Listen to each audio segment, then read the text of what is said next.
Bonjour, on demande de calculer la primitive suivante, qui est primitive de dh sur racine carrée de 2gh,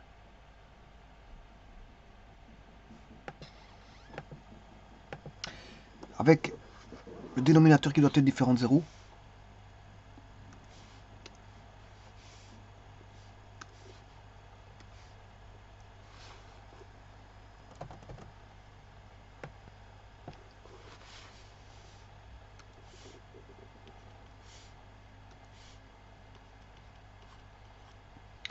Alors, on va différencier par rapport à h. Donc la variable, ici, c'est h.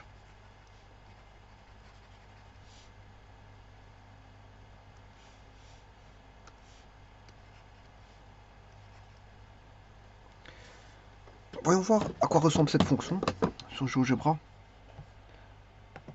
Je vais considérer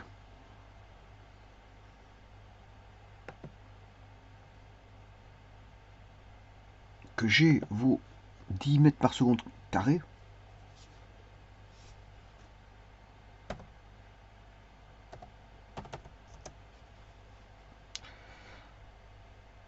Alors, la racine carrée de 2 fois g fois, alors h c'est x.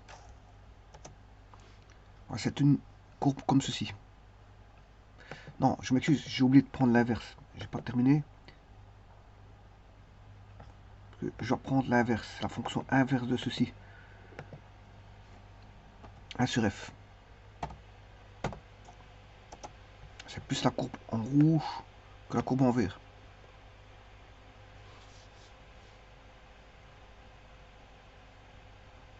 Alors, vous voyez que le x est toujours positif. Domaine c'est r plus, et 0 n'est pas pris. Bon, donc il y a une asymptote en x égale 0.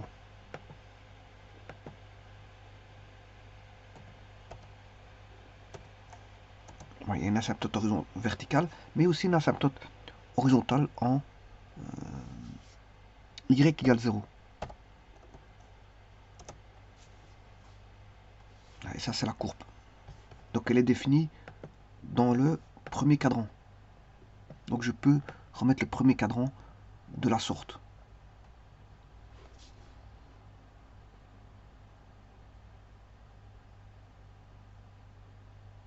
Alors ça reste une fonction inverse. Vous voyez que c'est 1 sur f de x. Simplement on a une racine carrée, donc on ne peut pas mettre de négatif. Et comme le x est au dénominateur, on ne peut pas mettre 0. Alors je peux calculer la limite quand x tend vers l'infini de ceci. On va trouver l'asymptote horizontale.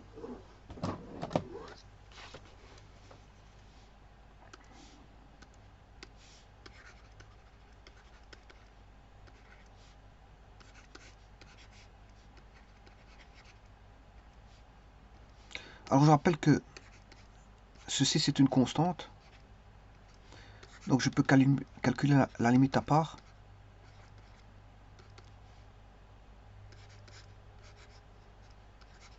Oui, attention qu'ici c'est pas x, c'est h.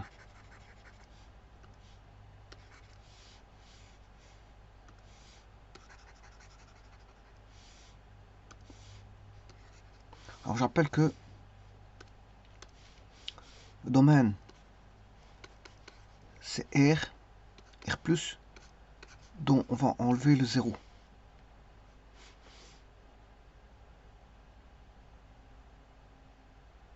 Alors je rappelle, après je calcule la limite. Quand h tend vers 0 de 1 sur 2 j racine carrée de h.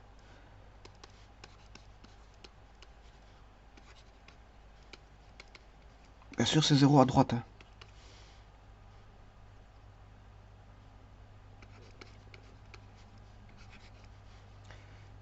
Et là, vous voyez bien que c'est... si je remplace le h et pas le x,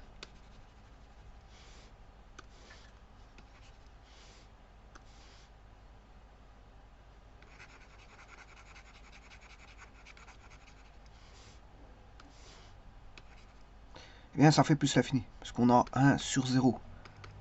1 sur 0, ça fait l'infini. Comme on a 1, 0 plus, ça fait plus l'infini. Voilà. Par contre ici, on a 1 sur plus l'infini. Là, on a 0 plus. Donc 0 plus, c'est au-dessus de la courbe. On a une tendance au-dessus de la courbe. Et plus l'infini, on a une tendance à droite en 0. À droite en 0 plus. Quand on s'approche par la droite. J'ai mal fait les choses.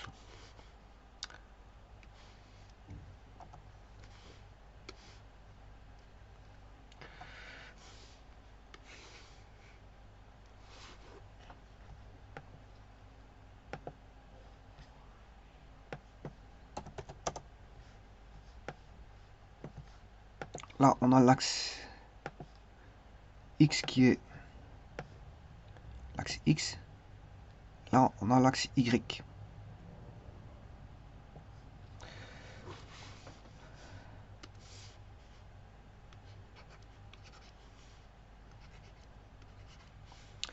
Alors, pour celui-ci, quand X tend vers plus l'infini, quand X a une tendance vers plus l'infini, ben, ici, le Y tend vers 0 par le dessus. Ça, c'est 0 par le dessus. Le Y égale 0 plus. C'est les Y par le dessus. Donc, celui-ci, là, c'est X égale une tendance. C'est plutôt une tendance. Hein. Une tendance. X tend vers... Bah, ici, c'est pas X. Enfin, c'est... Le... Attention qu'ici, je me trompe peut-être. Alors, ici, le X, il s'appelle H. Voilà. Et le Y, c'est racine carrée de 2GH. C'est la fonction que je vais appeler f de H.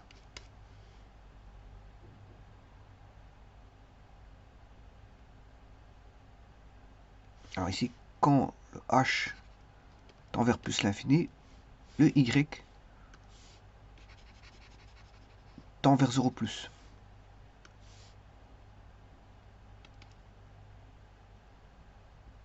Donc f de H tend vers 0 plus. Voilà. Pour l'autre là-bas, pour celui-ci, quand le H tend vers 0 plus,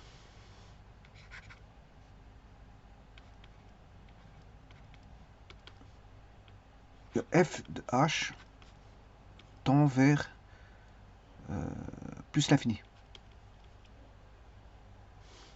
Plus l'infini. Donc ça monte, ça continue à monter tout en s'approchant de l'axe sans jamais le toucher. Voilà. Et donc maintenant je calcule la primitive.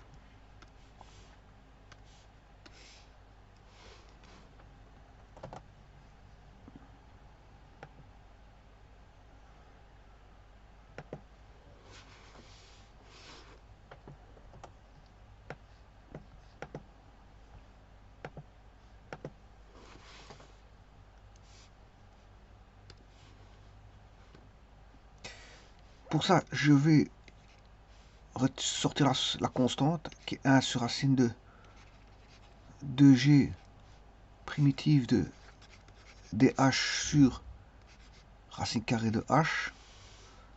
1 sur racine carrée de 2g primitive de h exposant moins 1 demi dh.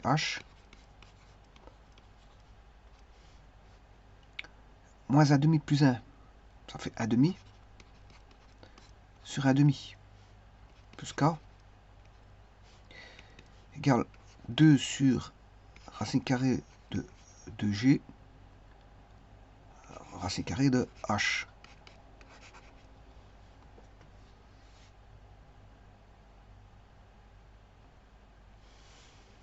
Alors, je vais faire une transformation de ceci.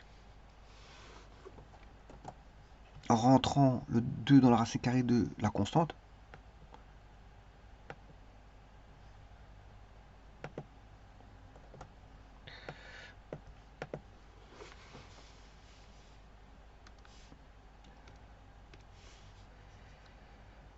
Donc, on aura racine carrée de 4 sur 2g, racine carrée de h, plus k, égale racine carrée de, cette fois-ci, 2 sur g, racine carrée de h, plus k.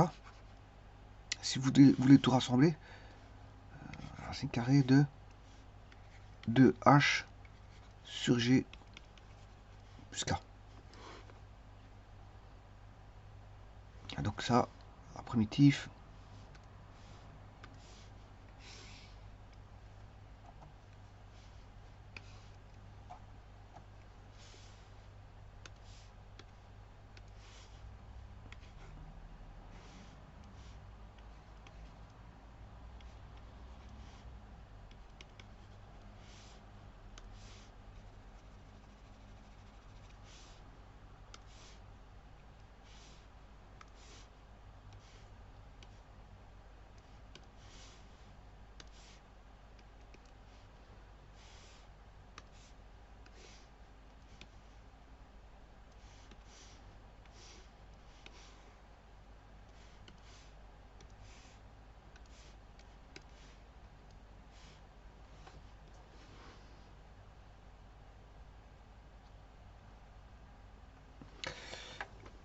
maintenant je vais le faire par GeoGebra.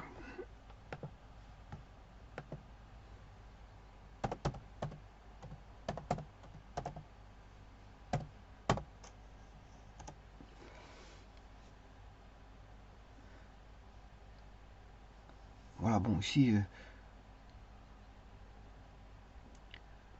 ouais, c'est F. C'est pas F, c'est H.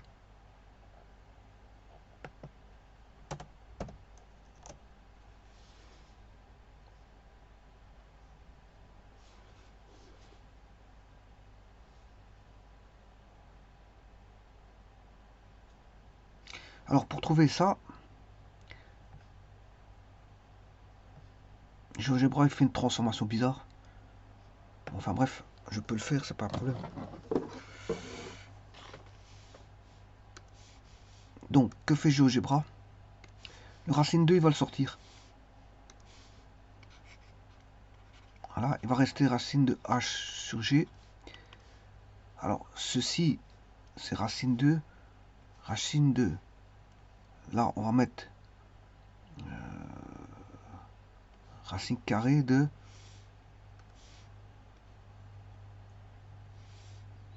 Bon, h, il est toujours là. Là, on va mettre g sur g carré. Parce que g sur g carré, ça fait g.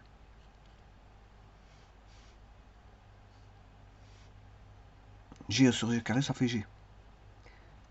Donc, racine carrée de g carré, c'est g. Il va rester racine carrée de GH. Et comme G vaut 10, j'ai pris G vaut 10 environ. Ça fait racine carrée de 2, 10H sur 10. Voilà, c'est ça. Je vous remercie.